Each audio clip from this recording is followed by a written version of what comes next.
देवी और सज्जनों, नमस्ते।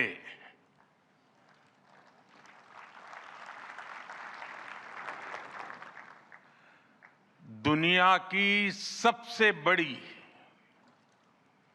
और ऐतिहासिक एआई इम्पैक्ट समिट में आप सभी का हार्दिक अभिनंदन है। ये समिट जिस भारत में हो रही है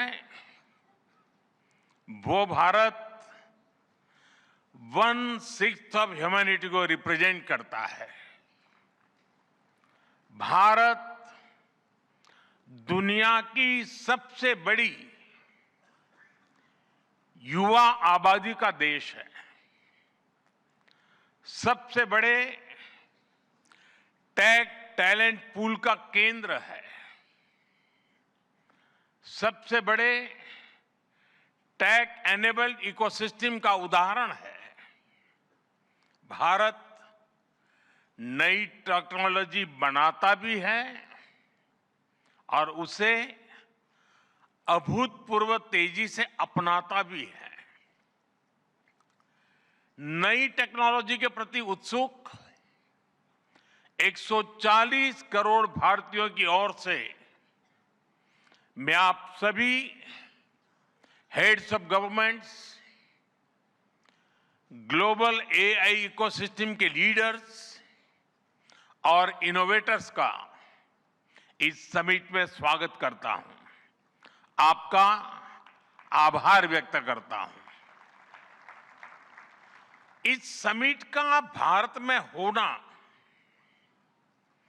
भारत के साथ ही पूरे ग्लोबल साउथ के लिए गर्व का विषय है। इस समिट में एआई जगत के हुज हू यहां पर मौजूद है। दुनिया के 100 से ज्यादा देशों का रिप्रेजेंटेशन, दुनिया के कोने कोने से यहां आए महानुभाव इसकी सफलता को नई ऊंचाई पर ले जा रहे हैं। इसमें यंग जनरेशन की जो उपस्थिति हमने देखी है वो एक नया विश्वास पैदा करती है। आमतौर पर नई टेक्नोलॉजी को लेकर कुछ लोगों में शुरुआती में संदेह होता है, लेकिन जिस तेजी और भरोसे के साथ दुनिया की युवा पीढ़ी एआई को स्वीकार कर रही है, उसकी ओनरशिप ले रही है, एआई का इस्तेमाल कर रही है, वो अभूतपूर्व है। यहां एआई समिट की एग्जीबिशन को लेकर भी बहुत उत्साह रहा है। खासकर यंग टैलेंट बहुत बड़ी संख्या में आया है।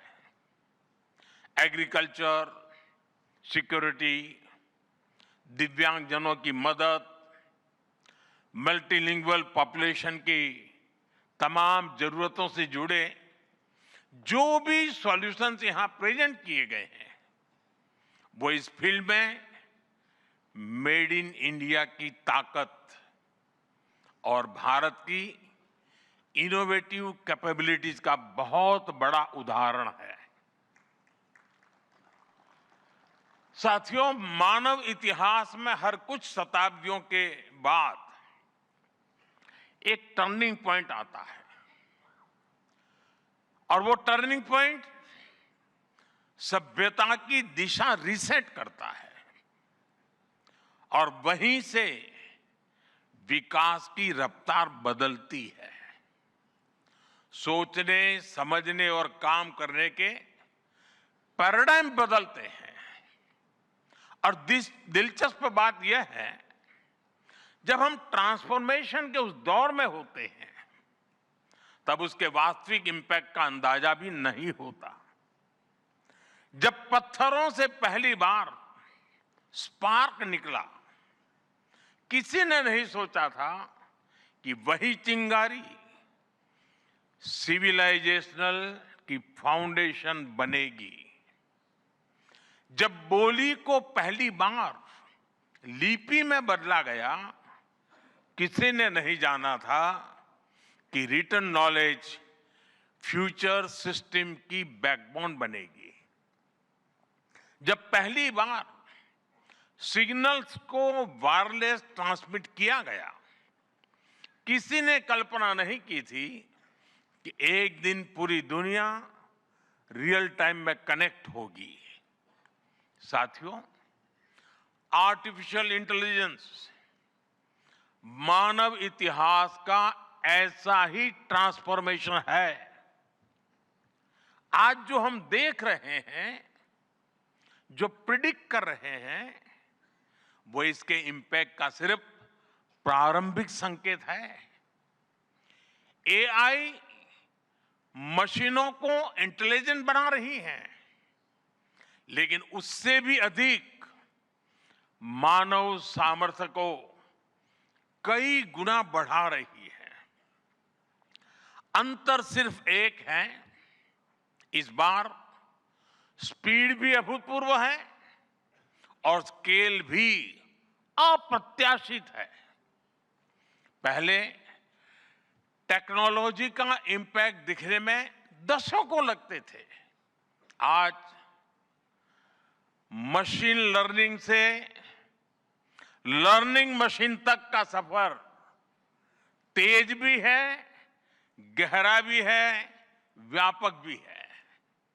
इसलिए हमें विजन भी बड़ा रखना है और जिम्मेदारी भी उतनी ही बड़ी निभानी है।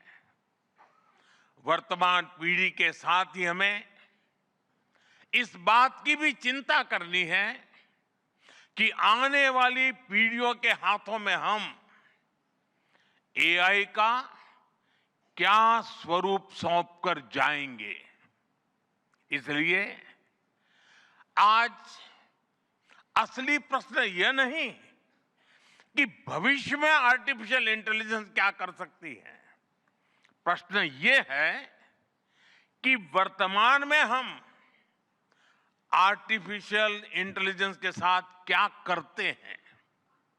ऐसे प्रश्न मानवता के सामने पहले भी आए हैं। सबसे सशक्त उदाहरण है न्यूक्लियर पावर। हमने उसका डिस्ट्रक्शन भी देखा है और सकारात्मक कंट्रीब्यूशन भी देखा है। एआई भी एक ट्रांसफॉर्मेटिव पावर है।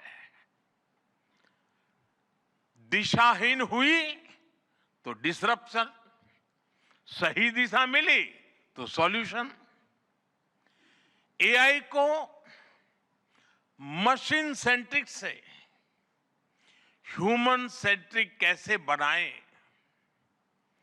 संवेदनशील और उत्तरदायी कैसे बनाएं, यही इस ग्लोबल एआई इंपैक्ट समिट का मूल उद्देश्य है।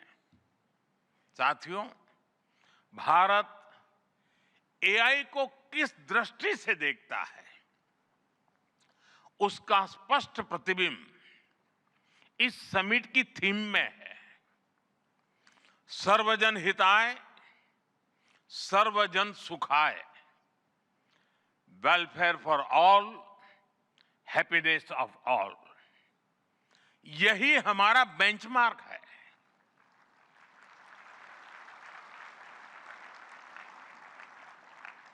एआई के लिए इंसान सिर्फ डेटा पॉइंट न बन जाए, इंसान सिर्फ रॉ मटेरियल तक सीमित न रह जाए।